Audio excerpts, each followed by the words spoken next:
Jadi pertama ya, memang pada waktu awal-awal yang kami pelajarin dari berkas perkara ini, ketika Nadiem mengambil kebijakan ini terjadi banyak perbedaan pendapat. Tentunya banyak juga kepentingan-kepentingan dari kelompok-kelompok yang tidak lagi dipakai gitu kan, itu pasti tidak setuju dengan kebijakan ini. Nah, memang pada waktu itu kita ditandai dengan kejadiannya kasus COVID. Jadi waktu itu Nadiem melakukan percepatan pada waktu itu. Percepatan inilah yang membuat supaya karena pada waktu kondisi COVID semua tetap proses belajar mengajar itu tetap berjalan dengan cara menggunakan online pada waktu itu. Nah, tadi kalau disampaikan tentang tadi istilahnya rabat, sebetulnya dalam istilahnya yang masuk dalam BAP itu namanya co-investment. Co-investment yang memang betul sempat dibicarakan, tujuannya adalah memang setiap perusahaan itu melakukan itu, co-investment namanya, itu bukan hal yang negatif. Dalam dunia usaha itu hal yang biasa, tapi tidak sempat terlaksana. Jadi sampai akhir itu tidak sempat terlaksana co-investment itu, dan itu Nadiem sama sekali tidak mengetahuinya. Nah, kaitan tadi dikatakan misalnya tentang Yuristan, karena ini Yuristan tidak pernah hadir di persidangan, tidak pernah di BAP, kita tidak mengetahuinya itu. Dan dalam persidangan tentang tadi suaminya Yuristan itu tidak masuk dalam fakta persidangan. Nggak tahu informasi dari mana, dalam fakta persidangan kita nggak ada itu. Tentang misalnya Nadiem mengangkat staf-staf khusus, itu sah secara hukum. Hampir semua menteri mempunyai staf khusus. Yang kemudian suaminya bekerja di Google. Itu kita tidak tahu. Fakta itu tidak ada. Artinya dalam persidangan kami tidak temukan. Tidak ada yang menyampaikan itu, saksinya juga tidak ada. Tapi bahwa faktanya seperti itu? Kami tidak tahu itunya. Nah, Anda sebagai penasihat hukum nggak tahu? sama sekali tidak tahu. Karena bahwa banyak suami Yuristan yang saat ini buron, suami bekerja di Google, Anda nggak tahu? Kita tidak tahu. Nah, mengenai banyaknya staf khusus itu, jadi dipisahkan antara staf khusus dan tim kajian teknis. Memang tim kajian teknis ini cukup banyak pada waktu itu, karena memang pada waktu itu Nadiem menjalankan pesannya Presiden pada waktu itu, Presiden Jokowi, untuk melakukan transformasi digitalisasi secara cepat. Nah, untuk itu dia membutuhkan tim-tim teknis. Tim teknis, cukup banyak waktu itu tim teknis. Yang digerakkan tujuan tadi untuk membuat program-program digitalisasi pendidikan. Dan itu sah secara hukum, tidak ada yang salah dalam hal ini. Nah, kaitan dengan konflik-konflik kepentingan, ya jangan lupa, Nadiem ini pemegang saham di PT Akap, pemegang saham minoritas, bukan pemegang saham di Google. Ya, jadi seakan-akan yang dapat keuntungan kan Google. Nadiem tidak pemegang saham di Google, dia di PT Akap. Itu pun di PT Akap dia sebagai pemegang saham minoritas, yang saat ini cuma 1, sekian %. Jadi apapun keuntungan, kalau mau dikenakan keuntungan ya tidak hanya Nadiem yang dapat keuntungan, semua pemegang saham juga dapat keuntungan di sana kalau ada keuntungan. Tapi pada faktanya sampai akhir proses persidangan tidak ada 1 sen pun aliran dana yang ke Nadiem, sama sekali tidak ada. Ya, dan jangan lupa juga kita bahwa Nadiem ini dikenakan pasal 603 dan 604. Dalam pasal 604 itu setiap orang yang menguntungkan diri sendiri atau orang lain atau korporasi yang menyalahgunakan kewenangannya mengakibatkan kerugian keuangan negara. Jadi unsurnya itu banyak faktor di sana. Apabila dari setiap unsur-unsur tersebut tidak terpenuhi, maka gugurlah dakwaan tersebut. Jadi harus semua unsur itu harus terpenuhi. Termasuk tadi unsur kerugian negara. Jadi kami membahas dalam proses persidangan itu setiap unsurnya kita bahas, tentang setiap orang yang kita bahas, kita sampaikan pledoinya dalam pembelaan kita tentang menguntungkannya.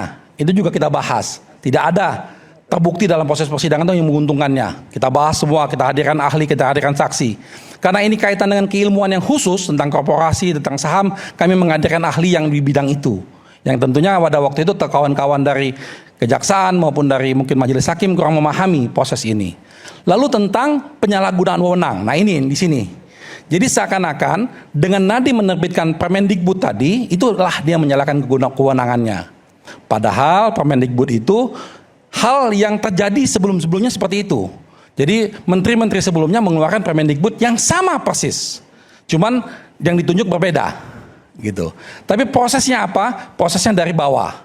Sama tadi saya katakan, ketika diusulkan terakhir, pilihannya tinggal 2, Windows atau Chrome OS. Melihat dari harga dan kualitas, diputuskanlah Chrome OS pada waktu itu. Nah, apakah ini penyalahgunaan wewenang? Nah, kami sudah jelaskan juga secara detail di sana, tidak kali tidak ada penyalahgunaan wewenang. Terakhir, tentang kerugian keuangan negara, ini juga banyak faktornya nih. Salah satu faktornya yang kerugian keuangan negara ini sempat rame, suka dibahas sama Pak Hotman Paris tuh. Salah satunya. Jadi dari sekian banyak unsur ini dia ngomong salah satu unsur tuh. Tentang ada audit BPKP yang 2 kali dilakukan audit BPKP tadi sempat disinggung sama Pak Alex ya. 2020 dan sampai 2022 kalau nggak salah 2 kali. Ya, itu 2 kali tidak diketemukan pelanggaran kemahalan harga dan lain-lain. Sama sekali tidak ada. Selesai di situ. Malah pada waktu itu tadi dikatakan juga ada hadir jaksa, ada jam datun. Tapi dari mana kemudian putusan bilang bahwa BPKP ada kerugian negara? Nah itulah. Setelah perkara ini masuk dalam tahap proses penyidikan, barulah dilakukan lagi audit yang baru. Oke. Itulah namanya audit 2025 oleh BPKP. Yang tadi kami bahas nih. Metodologinya salah, samplingnya salah, segala macam salah. Dan itu yang disampaikan oleh ahlinya.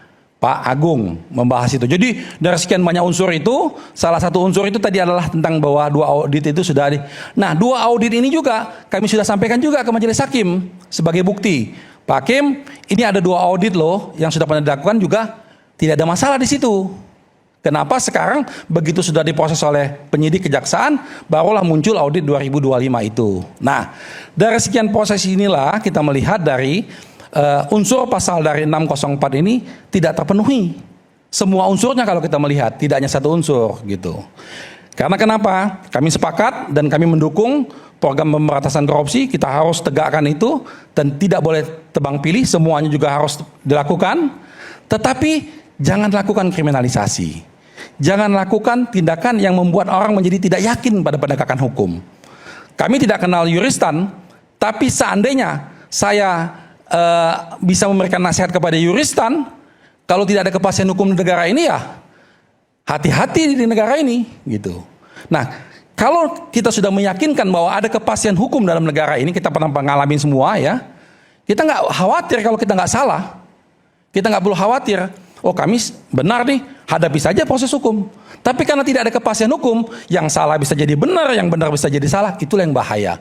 Dan itulah yang kita permasalahkan. Jadi yang kita perjuangkan ini bukan hanya kepentingannya Nadiem, tapi kepentingan semua bangsa adalah bahwa penegakan hukum itu harus ada kepastian dan penegakan hukum yang berkeadilan. Oke. Saya jadi penasaran malah dengan penjelasannya Bang Ari nih. Tadi dikatakan yang 30% co-investment Google itu batal ya? Clear gitu, batal ya? Tidak dijalankan. Iya, jadi kan nggak jalan ya berarti. Nggak jalan. Nah pertanyaan saya, dari mana Pak Nadiem bisa membayar 400 orang dengan gaji 163 juta per bulan? Itu kan berarti tiap bulan 50 miliar. Selama itu 5 tahun 400 orang rata-rata 163 juta rupiah. ratusan juta memang gajinya. Ratusan juta per orang. Ya dan beliau dengan ada bangganya 400 orang. 400 orang. Itu namanya tim apa tuh? Shadow organization beliau menyebutnya. Oke. Itu Oke. bukan, itu beliau yang bicara di PBB, Pak. Tim Wartek namanya. Tim Wartek, jadi tim teknis. Itu sebutan di Kemendikbud. Tetapi Warteg apa waktu nih, Mas? Pak Nadiem Keahlian teknisnya, teknis untuk membuat program. warung teknologi, warteg itu warung teknologi. Oke. Itu kesebutan di Kemendikbud. Tetapi waktu Pak Nadiem membanggakan tim ini, itu di PBB. Iya. Yang bikin kita kaget semua, beliau mengatakan saya punya Iya. 400 shadow organization yang viral setara dengan eselon 1.